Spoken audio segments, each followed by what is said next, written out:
Captain Jake Morrison stood on the bridge of the New Horizon, staring at the view screen with growing concern.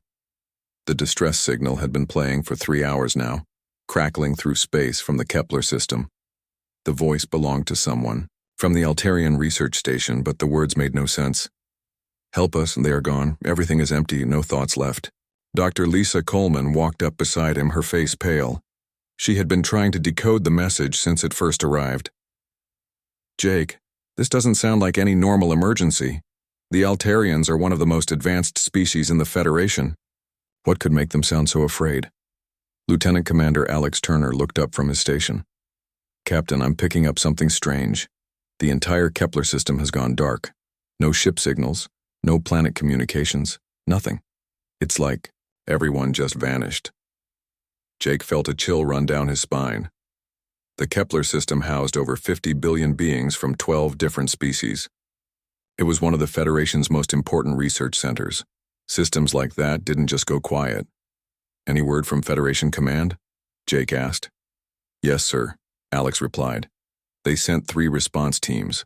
The Vegan Collective dispatched their fastest ships 2 days ago. The Centauri Union sent a full exploration fleet yesterday. The Altarians themselves sent their best rescue teams. And nothing. Complete silence from all of them." Engineer Amy Rodriguez climbed up from the lower deck, wiping grease from her hands. "Captain, I've been monitoring all Federation channels. Command is calling it a dead zone now. They're setting up a quarantine around the entire sector." Lisa shook her head. "That makes no sense.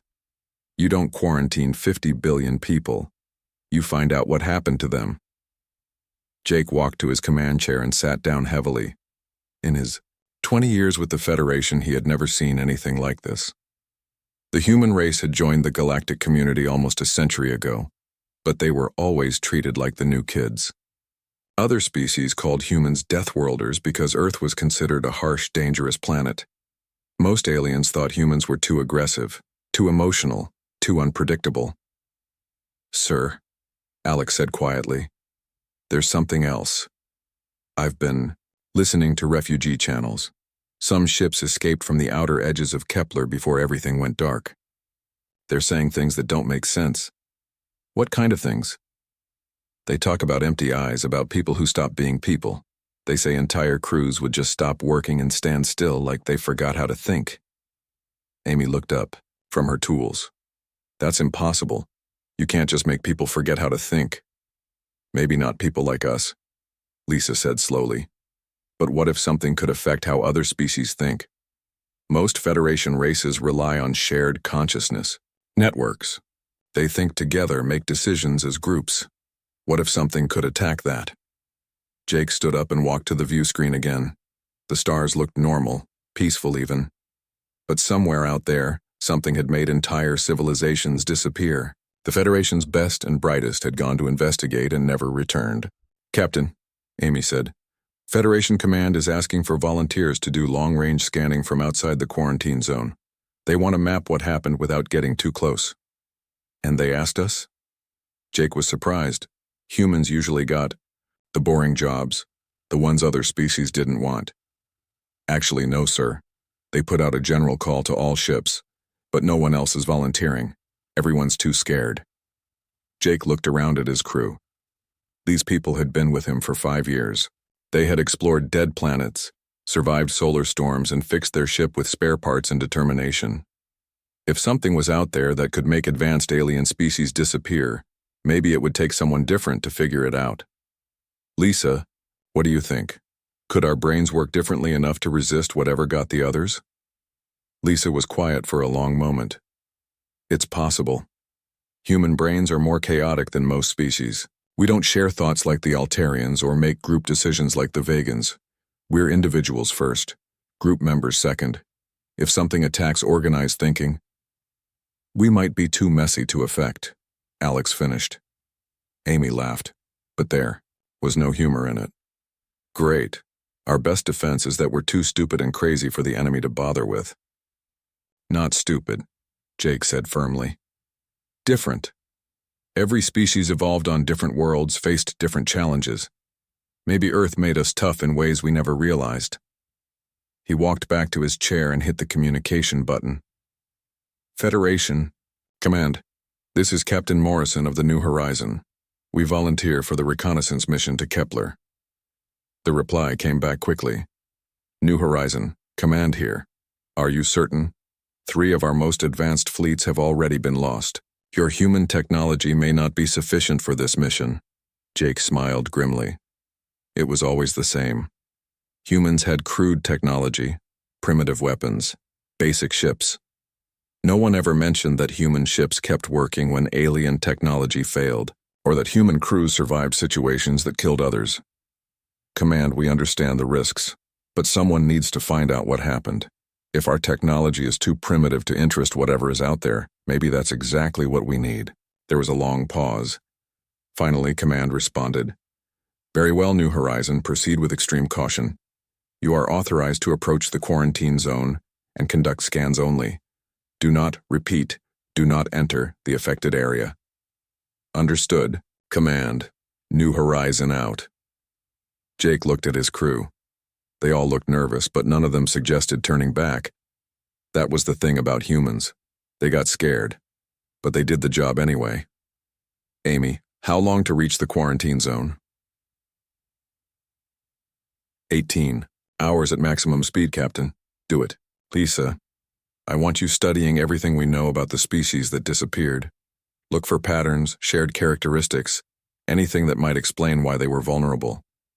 Already on it, Jake. Alex, prepare all scanning equipment. If we're going to be the eyes and ears for this mission, we need to see everything. As the New Horizon changed course toward the Kepler system, Jake couldn't shake the feeling that they were heading toward something that would change everything.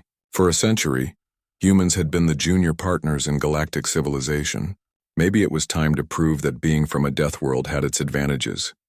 The stars ahead looked the same as always, but Jake knew that somewhere in that darkness, something was waiting. Something that had consumed the Federation's best and brightest without a trace.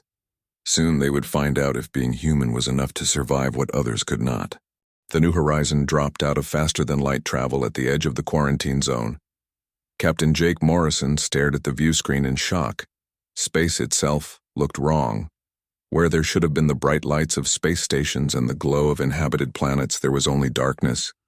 My God, whispered Dr. Lisa Coleman. It's like someone turned off the lights on an entire star system. Lieutenant Commander Alex Turner was busy at his station, his fingers flying over controls. Captain, I'm detecting ships, lots of them, but they're not moving, not responding to any signals. Show me, Jake ordered.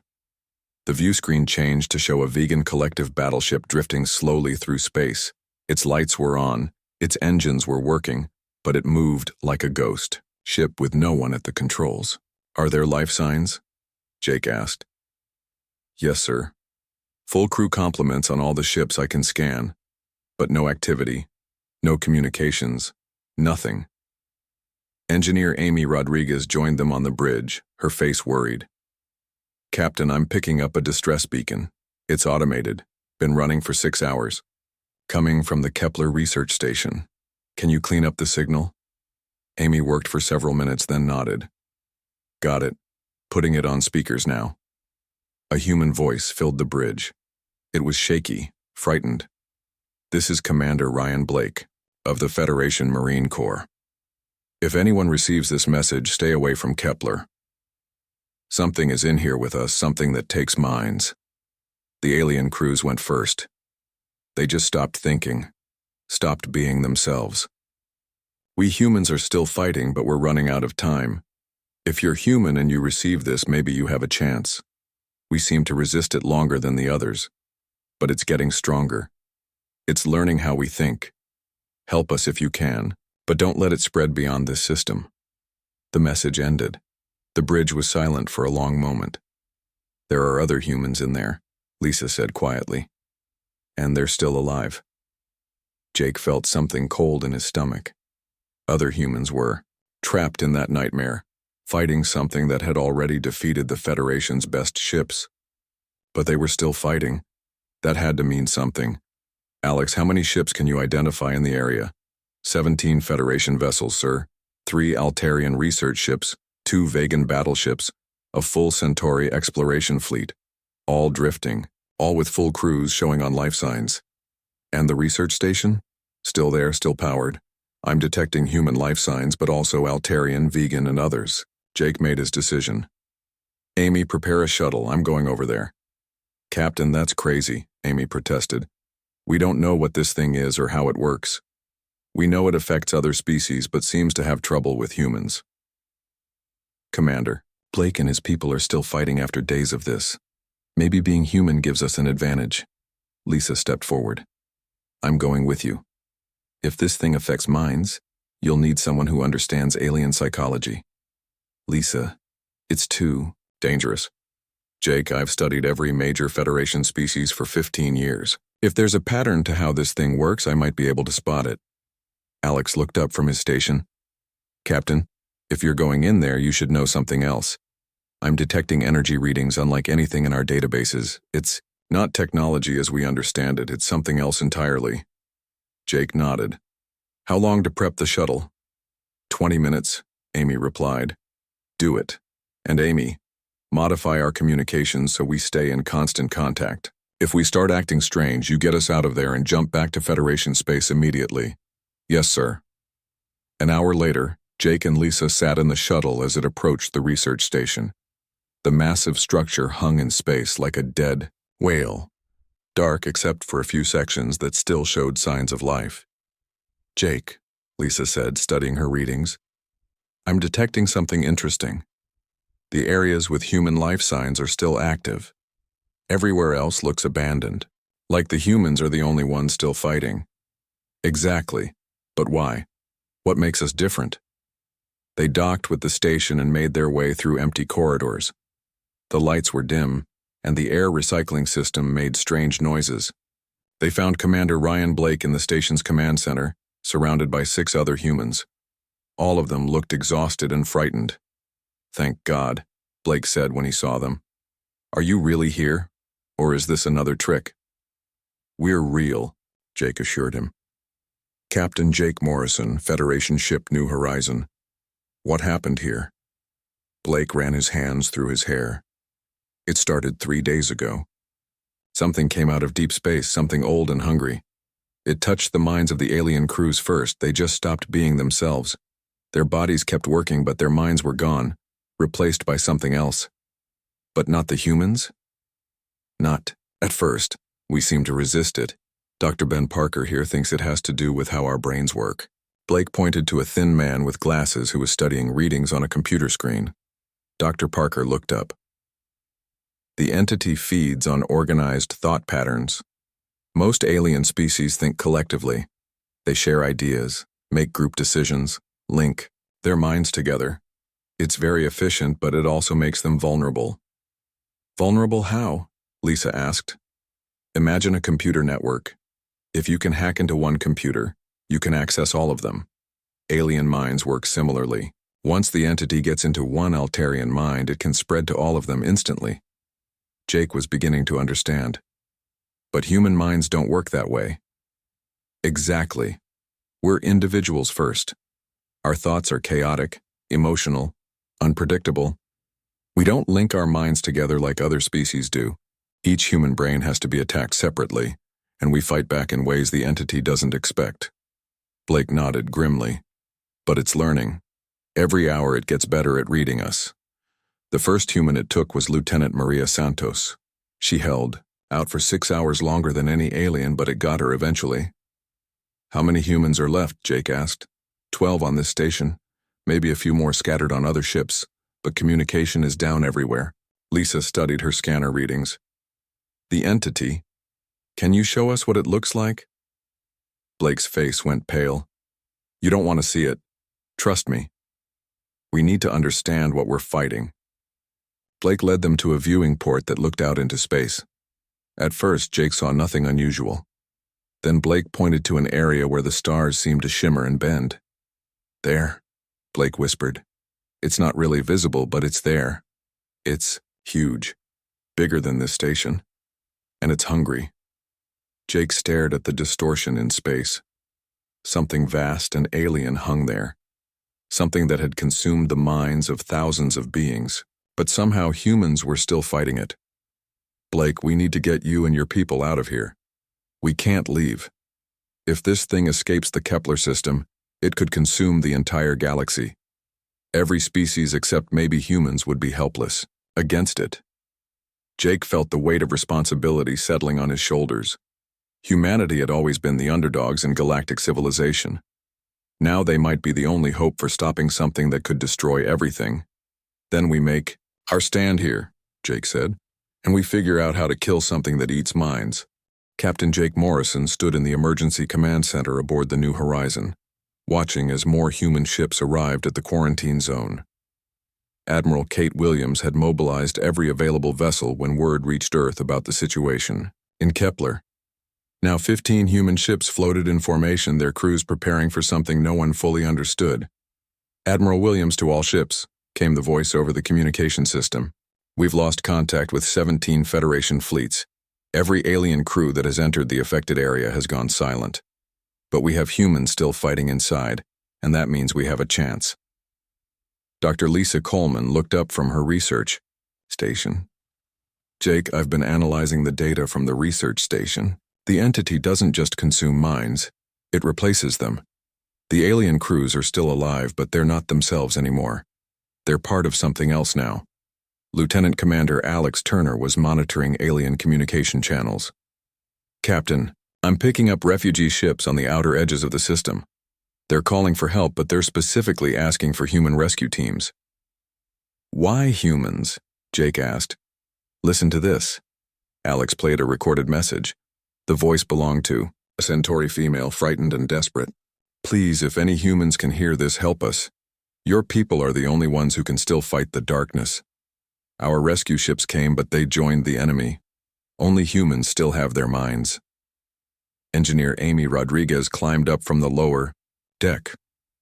Captain, I've been talking to the other human ships. We all have the same readings. The entity creates some kind of field that affects how brains work. It's strongest near the center of the system, weaker at the edges. Jake studied the tactical display. So the closer we get, the more dangerous it becomes. Yes, but here's the interesting part, Amy continued. The human ships that got closest to the center report something strange. Their crews started feeling emotions more strongly. Fear, anger, determination. But instead of losing their minds, they became more focused, more human. Admiral Williams contacted them directly.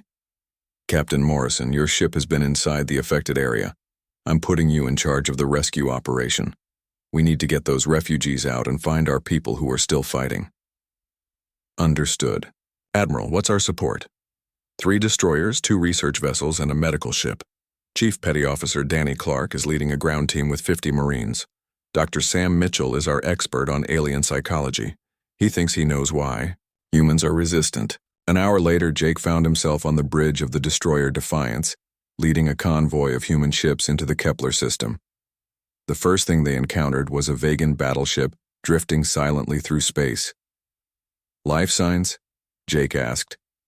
Full. Crew, but no response to communication, replied the sensor officer. Wait, something's happening. The Vegan ship suddenly came to life, its weapons powering up and targeting the human fleet. Evasive action, Jake shouted. All ships scatter. The battle was unlike anything Jake had ever experienced.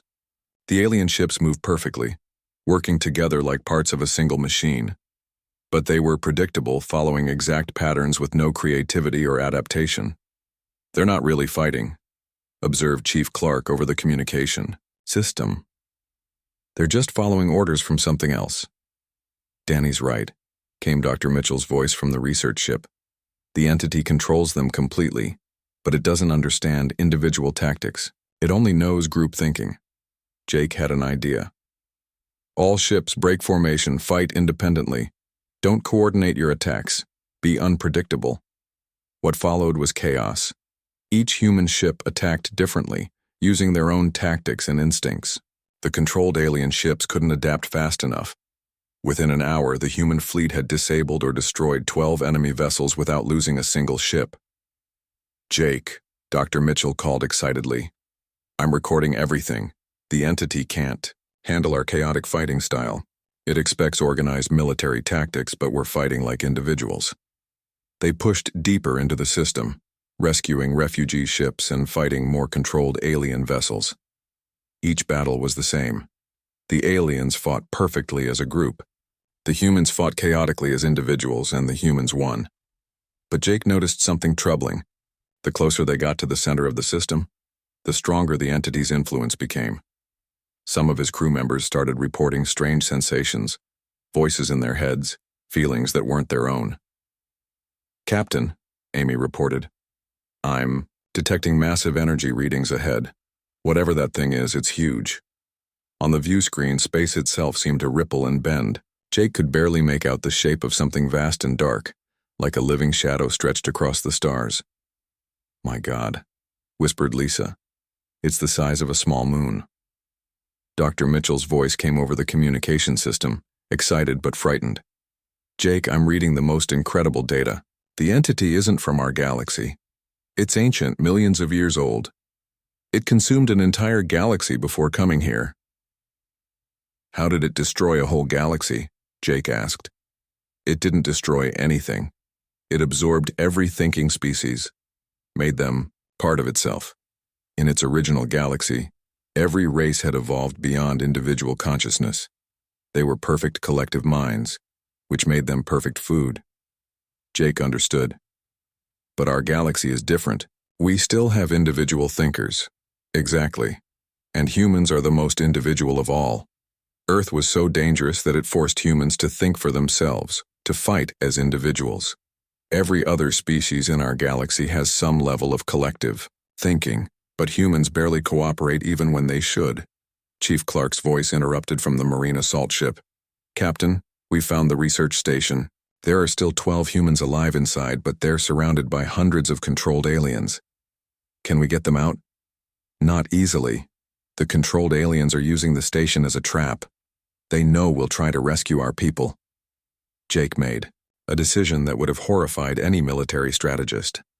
"All ships, simultaneous assault from different directions. Don't coordinate, don't plan together. Every ship picks its own target and attacks however they want." "Sir, that's insane," protested his tactical officer. "Exactly.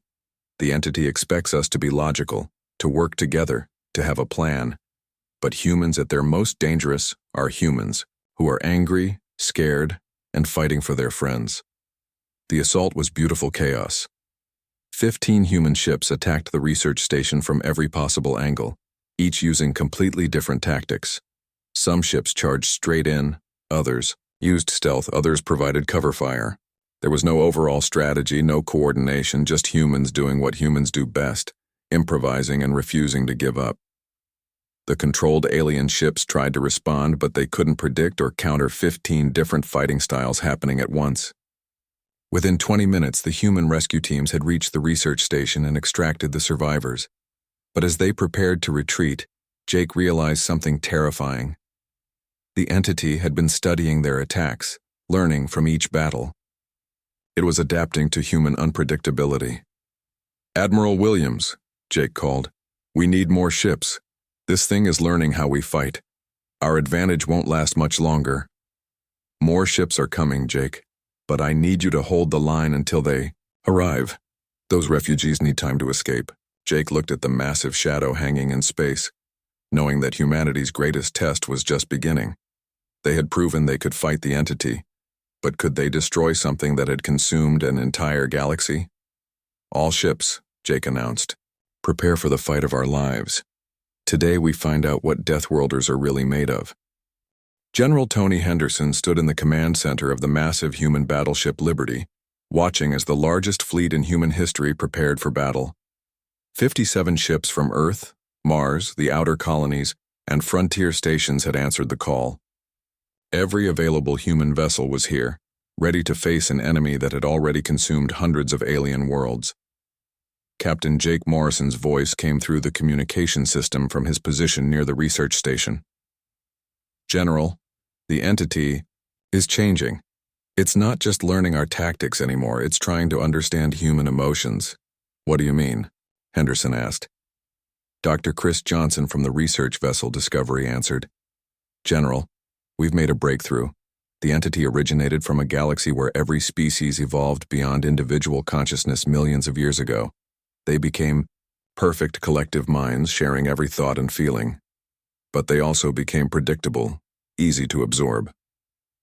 Captain Nicole Gray, piloting the experimental warship Fury, added her observations. Sir, I've been conducting close-range scans of the entity. It's not just one creature. It's billions of absorbed minds all connected together. But they're all thinking the same way. Henderson studied the tactical display. The entity hung in space like a dark cancer, surrounded by hundreds of controlled Federation ships. More alien vessels were arriving every hour, drawn by some invisible signal to become part of the collective.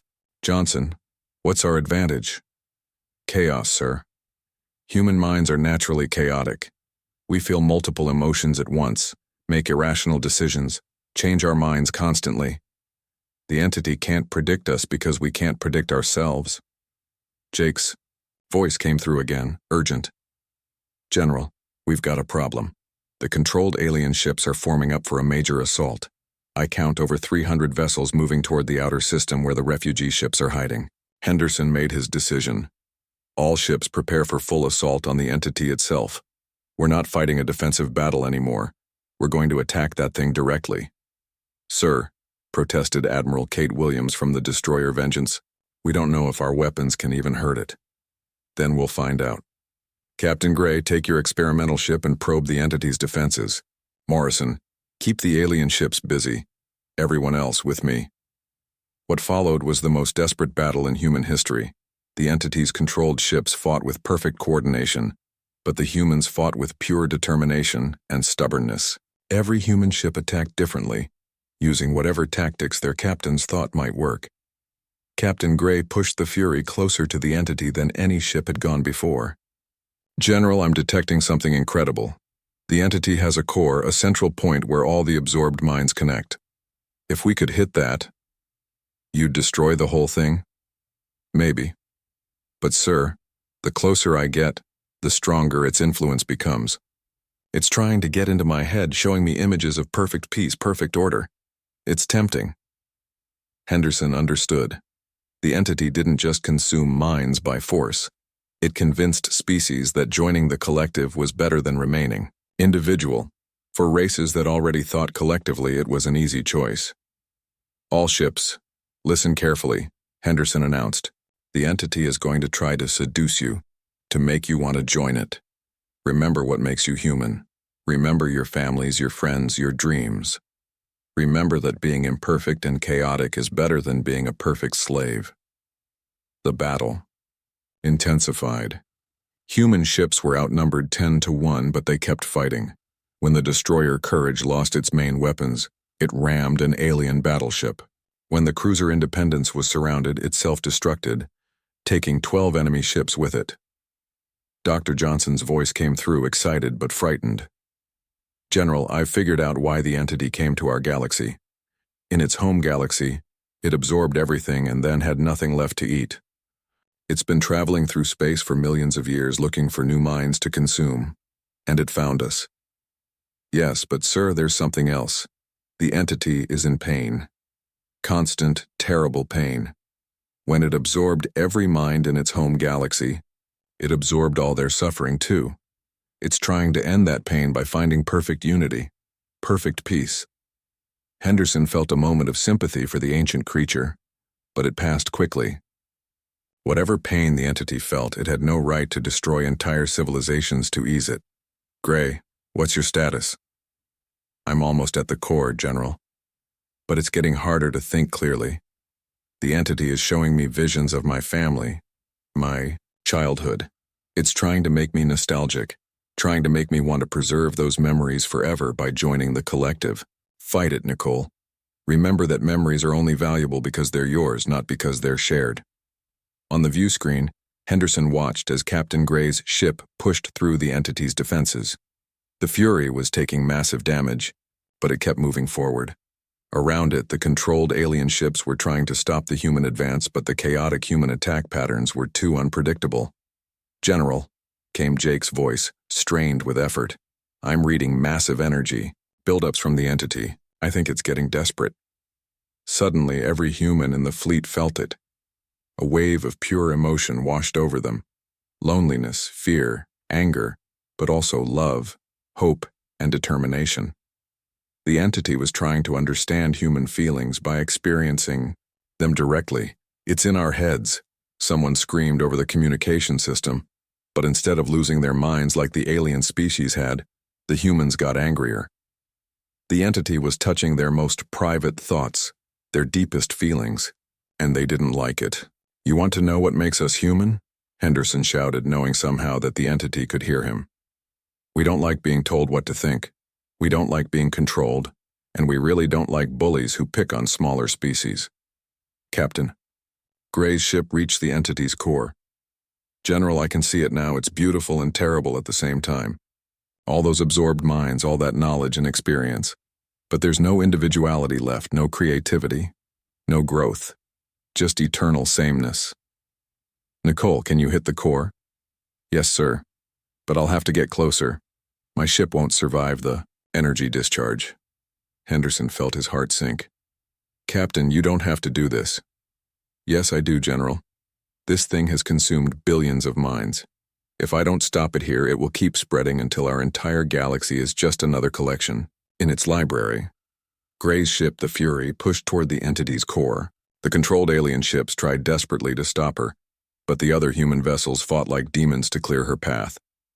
"General," Gray said, her voice calm now, "tell my family I love them.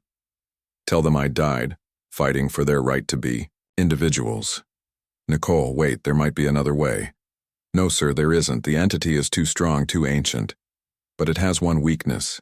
It can't understand sacrifice, can't comprehend someone choosing to die for others instead of joining the collective." The Fury's weapons charged for one final shot. Around it, space itself seemed to bend and warp as the entity focused all its power on stopping the small human ship. "For humanity," Gray whispered, and fired everything she had directly into the core. The explosion was visible from 3 star systems away. The entity's scream of pain and confusion echoed through space as its central core was destroyed.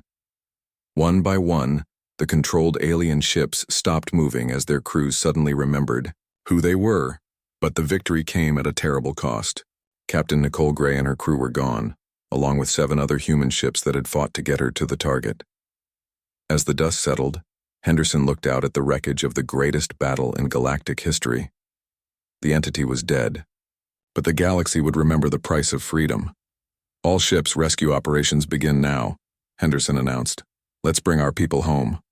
President Laura Bailey stood at the podium in the Great Hall of the Federation Council, looking out at representatives from 57 species. 6 months had passed since the entity's defeat, and the galaxy was still recovering from the crisis. But the beings looking back at her were different now. Where once there had been polite dismissal of humanity, now there was respect, gratitude, and something else: hope.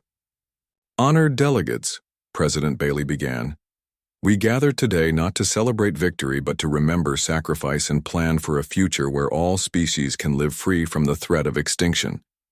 In the front row sat survivors from the battle. At Kepler, Captain Jake Morrison, now promoted to Admiral, sat with Dr. Lisa Coleman, who had become the Federation's leading expert on collective consciousness threats. General Tony Henderson had received the highest military honor from 12 different species, but there was an empty chair where Captain Nicole Gray should have been sitting. Ambassador Matt Davis, Earth's new diplomatic representative, stood to address the council. 6 months ago, this council considered humanity a minor species from a dangerous world. Today we know that what makes a world dangerous also makes its people strong. The Altarian delegate, a tall, blue-skinned being with large eyes, stood up. "Ambassador Davis, my people owe their existence to human courage. When our most advanced minds were consumed by the entity, it was human chaos that saved us. We wish to formally apologize for centuries of dismissing your species as primitive." Murmur of agreement spread through the hall. The vegan representative, a being that looked like a walking plant, added, "The vegan collective has always believed that shared consciousness is the highest form of evolution. The entity taught us that unity without individuality is death. Humans, showed us that there is strength in thinking alone. President Bailey nodded. Thank you for those words, but we didn't fight alone. Many species contributed to the final victory. This was true, but everyone knew the real story. When the crisis began, the advanced species had sent their best ships and crews, only to lose them to the entity's influence. It was humanity's chaotic, emotional, unpredictable nature that had turned the tide. Fleet Admiral Steve Harper, the new head of Galactic Defense Forces, stood to present his report. The entity's defeat revealed critical weaknesses in our defense strategies. We relied too heavily on collective decision-making and coordinated responses. From now on, all Federation fleets will include human ships and crews specifically trained in individual combat tactics. Dr. Coleman added her scientific findings. Our research into the entity's remains shows that it wasn't evil in the way we understand evil. It was lonely. After consuming every mind in its home galaxy, it became a single vast consciousness with no one to talk to, no one to disagree with, no new ideas or perspectives. It came to our galaxy seeking more minds to add to itself, not understanding. That diversity of thought is what makes consciousness valuable. The Centauri delegate, a being with 4 arms and silver skin, spoke up. Dr. Coleman, your research suggests that individual consciousness is necessary for creativity and growth. This contradicts everything my species believed about mental evolution. That's exactly the point, Dr. Coleman replied. Evolution isn't about becoming perfect. It's about becoming adaptable. Species that eliminate all conflict and disagreement from their thinking may achieve peace, but they also stop growing, stop learning, stop evolving. Captain Jake Morrison, still uncomfortable with all the attention, stood when called upon. 6 months ago, my crew and I thought we were just going to investigate a distress signal. We never expected to be the ones fighting for the galaxy's survival. But that's the thing about humans, we don't choose to be heroes. We just do what needs to be done. The hall fell silent as Jake continued. Captain Nicole Gray and the crews of 8 other human ships died in that battle. They weren't trying to be heroes. They were trying to protect their friends, their families, their right to think their own thoughts. That's what makes humans dangerous to enemies and valuable to friends. Ambassador Davis stood again. This brings us to the proposal before the Council today. The Federation has voted to create a new category of membership, Guardian Species. Humanity will be the first species to hold this designation. The vote was unanimous, something that had never happened in Federation history. Humanity would now serve as the galaxy's rapid response force, the species called upon when others faced threats they couldn't handle. But the real change was deeper than politics. Throughout the galaxy, species that had spent centuries trying to eliminate individuality from their thinking were now encouraging it. Altarian children were being taught to have their own opinions. Vegan collectives were learning to value dissent. Centauri exploration teams were being trained to think independently. 3 years later, Ambassador Davis stood in the same hall, but this time he was reading from a children's book that had become popular across the galaxy. The book was called The Brave Humans, and it told the story of the battle against the entity. And so, Davis read, when the darkness came to steal their thoughts, the humans said, "No, these thoughts are ours." When the entity offered them peace and unity, the humans said, "We like our chaos, thank you." And when all seemed lost, the humans did what humans do best. They fought for each other, died for each other, and saved everyone else in the process. He closed the book and looked out at the audience of young beings from dozens of species. The lesson isn't that humans are better than other species. The lesson is that being different isn't something to be ashamed of. Every species has something unique to offer. The Altarians give us wisdom, the Vegans give us patience, the Centauri give us curiosity, and humans give us the courage to be ourselves. A young Altarian raised her hand. Ambassador Davis, why did the humans fight when everyone else gave up? Davis smiled. Because humans come from a world that tried to kill them every day. They learned that giving up means dying, and they're too stubborn to die when their friends need them. Will the entity ever come back? Maybe. But if it does, it won't find a galaxy of uniform, predictable minds. It will find a galaxy where every species has learned to value their differences, to think as individuals while working together. And that, young ones, is something even an entity that consumed an entire galaxy cannot defeat.